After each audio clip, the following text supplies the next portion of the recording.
ഏകദേശം 200 വർഷങ്ങൾക്ക് മുമ്പ് 2 മൊറേവിയൻ സഹോദരന്മാർ വെസ്റ്റ് ഇൻഡീസിലുള്ള ഒരു അടിമ കോളനിയെപ്പറ്റി കേൾക്കുവാനിടയായി. ആ കോളനിയിൽ പ്രവേശനം ലഭിക്കണമെങ്കിൽ തങ്ങളെ തന്നെ അടിമകളാക്കി സ്വയം വിറ്റ് കളയണമായിരുന്നു. അവിടെയുള്ള ആളുകളോട്, അടിമ കോളനിയിലുള്ളവരോട് സുവിശേഷം അറിയിക്കുവാൻ ആത്മഭാരം ലഭിച്ച ഈ മൊറേവിയൻ മിഷണറിമാർ ഒരിക്കലും തങ്ങൾക്ക് തിരിച്ചു വരുവാൻ കഴിയില്ല എന്ന് മനസ്സിലാക്കിക്കൊണ്ട് തങ്ങളെ തന്നെ അടിമകളാക്കി സ്വയം വിറ്റുകളഞ്ഞു.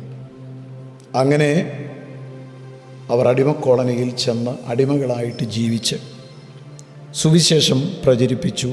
ക്രിസ്തുവിനെ അവർക്ക് നൽകി. അവരുടെ ത്യാഗജീവിതം എത്രയോ അത്ഭുതമാണ്. ആഫ്രിക്കയിലൊരു കോളനിയെക്കുറിച്ച് കേട്ടിട്ടുണ്ട്. അത് കുഷ്ഠരോഗികളുടെ കോളനിയാണ്. അവിടെ പ്രവേശിക്കുന്ന ആർക്കും ഒരിക്കലും തിരിച്ചു വരുവാൻ അനുവാദമില്ല. കാരണം രോഗം വ്യാപിക്കുന്നതിനെതിരെയുള്ളൊരു മുൻകരുതൽ എന്ന നിലയിൽ ഒരിക്കൽ അവിടെ പ്രവേശിച്ച അല്ലെങ്കിൽ വന്ന ആരെയും പിന്നീട് പുറത്തു വരുവാൻ അനുവദിക്കുന്നതായിരുന്നില്ല. എന്നാൽ 2 മിഷണറിമാർ അവർ ഈ കോളനിയിലുള്ള കുഷ്ഠരോഗികളെക്കുറിച്ച് കേട്ടു. പുറംലോകവുമായിട്ട് യാതൊരു ബന്ധവുമില്ലാത്ത, അവിടെ ചെന്നാൽ ഒരിക്കലും തിരിച്ചു വരുവാൻ സാധ്യതയില്ലാത്ത ആ കോളനിയിലേക്ക് അവിടെ ചെന്നാൽ തങ്ങളും കുഷ്ഠരോഗികളായിട്ട് മാറിയേക്കാം എന്നുള്ള ഉറപ്പോടെ, തിരിച്ചു വരാൻ യാതൊരു സാധ്യതയും ഇല്ല എന്നുള്ള ബോധ്യത്തോടെ ആ കുഷ്ഠരോഗികളുടെ കോളനിയിലേക്ക് യേശുക്രിസ്തുവിൻ്റെ സുവിശേഷം വഹിച്ചുകൊണ്ട് അവർ കടന്നു ചെന്നു. ഈ 2 സ്ഥലത്തേക്ക് പോയ മിഷണറിമാരുടെ ത്യാഗജീവിതം ക്രിസ്തുവിൻ്റെ ത്യാഗത്തിൽ നിന്ന് ലഭിച്ച ഊർജത്തിൽ നിന്ന് കിട്ടിയതാണ് എന്ന് നാം മനസ്സിലാക്കണം.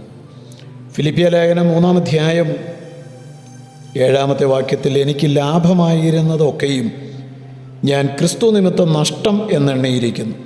അത്രയുമല്ല, എൻ്റെ കർത്താവായ ക്രിസ്തുയേശുവിനെക്കുറിച്ചുള്ള പരിജ്ഞാനത്തിൻ്റെ ശ്രേഷ്ഠത നിമിത്തം ഞാൻ ഇപ്പോഴും എല്ലാം നഷ്ടം എന്ന് എണ്ണുന്നു.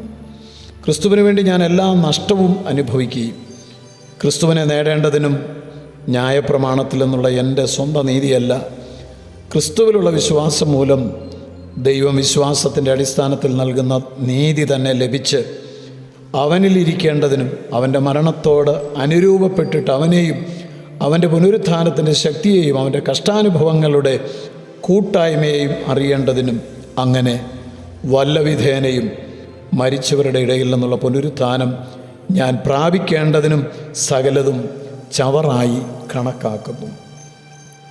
ഈ വാക്കുകൾ പലപ്പോഴും നമ്മെ വല്ലാതെ വെല്ലുവിളിക്കുന്ന, അല്ലെങ്കിൽ നമ്മോട് വളരെ ശക്തമായി ഇടപെടുന്ന വചനങ്ങളാണ്. ഇപ്രകാരം ത്യാഗജീവിതം തിരഞ്ഞെടുത്ത് തന്നെത്താൻ ത്യജിച്ച് തങ്ങളുടെ താല്പര്യങ്ങൾ അന്വേഷിക്കാതെ, സ്വാർത്ഥത അന്വേഷിക്കാതെ ജീവിച്ച നക്ഷത്രങ്ങളെപ്പോലെ ജീവിച്ച ജ്യോതിസുകളെപ്പോലെ വചനം പ്രമാണിച്ചുകൊണ്ട് പ്രകാശിച്ച വ്യക്തികളോട് നമ്മുടെ ജീവിതം താരതമ്യപ്പെടുത്തിയാൽ നമ്മുടെ ത്യാഗവും ജീവിതവും പ്രവർത്തനവും എത്രമാത്രം ആഴം കുറഞ്ഞതാണെന്ന് നാം തിരിച്ചറിയും. ധനനഷ്ടവും സുഖജീവിതത്തിനുള്ള സാഹചര്യങ്ങളും ആരോഗ്യനഷ്ടവും എല്ലാം സുമനസ്സോടെ സ്വീകരിക്കുന്നവർ, ദൈവത്തെ സേവിക്കുവാൻ വേണ്ടി അവർ തന്നെ നഷ്ടപ്പെടുത്തിയ കാര്യങ്ങൾ, ഈ വസ്തുത നമ്മെ എത്രമാത്രം വിനീതരാക്കണം. മാത്രമല്ല, നമ്മുടെ ത്യാഗജീവിതത്തിൻ്റെ ആഴമില്ലായ്മയെക്കുറിച്ച് നമ്മെ കൂടുതൽ ചിന്തിപ്പിക്കണം. ത്യാഗപരമായ ഒരു ജീവിതത്തെ സൗകര്യപൂർവം ഒഴിവാക്കിയതിൽ നാം പശ്ചാത്തപിക്കണം. ഇന്ന് ഒന്നും നഷ്ടപ്പെടുത്താതെ എല്ലാം നേടുവാനുള്ള വ്യഗ്രതയിലാണ് പലരും. എന്നാൽ എല്ലാം ഉണ്ടായിരുന്നതെല്ലാം ക്രിസ്തുവിനെ നേടേണ്ടതിന് നഷ്ടപ്പെടുത്തിയ വിശ്വാസവീരന്മാരുടെ ചരിത്രമാണ് ദൈവത്തിൻ്റെ വചനത്തിൽ, ചരിത്രത്തിൽ എന്നും തിളങ്ങി നിൽക്കുന്ന കാര്യം. ക്രിസ്ത്യാനികളാകുന്ന ഓരോരുത്തരും തീർച്ചയായും സ്വാർത്ഥതയിൽ നിന്ന് പുറത്തു വരേണ്ടതാണ്. അതുകൊണ്ടാണ് പൗലോസ് അപ്പോസ്തലൻ കൊരിന്ത്യർക്ക് ലേഖനം എഴുതിയപ്പോൾ ക്രിസ്തുവിനോടുള്ള നിർമ്മല സ്നേഹം വിട്ട് വിശ്വാസികൾ വഴിതെറ്റിപ്പോകുമോ എന്ന് ഭയപ്പെട്ടിരുന്നത്.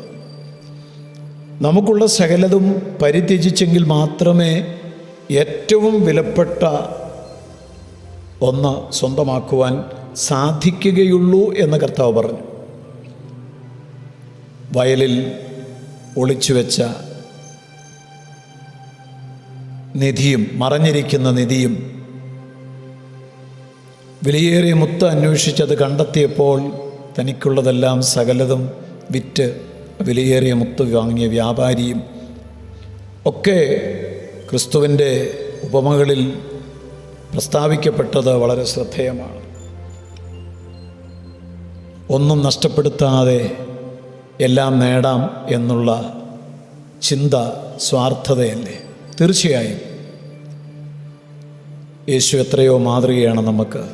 അവിടുന്ന് ദൈവമായിരുന്നു.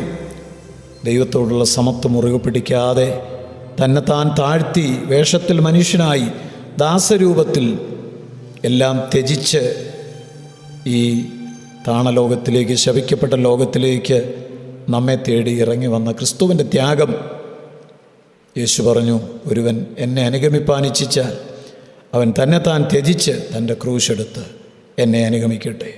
ഈ വചനങ്ങൾ നമുക്ക് അനുഗ്രഹമാകട്ടെ. കർത്താവേ, അവിടുത്തെ നല്ല വചനങ്ങൾക്കായി സ്തോത്രം. വചനം ഞങ്ങളിൽ ക്രിയ ചെയ്യട്ടെ. യേശു ക്രിസ്തുവിൻ നാമത്തിൽ തന്നെ ആമേൻ. യേശുവേ പോലെയാകുവാൻ, യേശുവിൻ വാക്കു കാക്കുവാൻ, യേശുവേ നോക്കി ജീവിപ്പാൻ ഇവയെ കാക്ഷിക്കും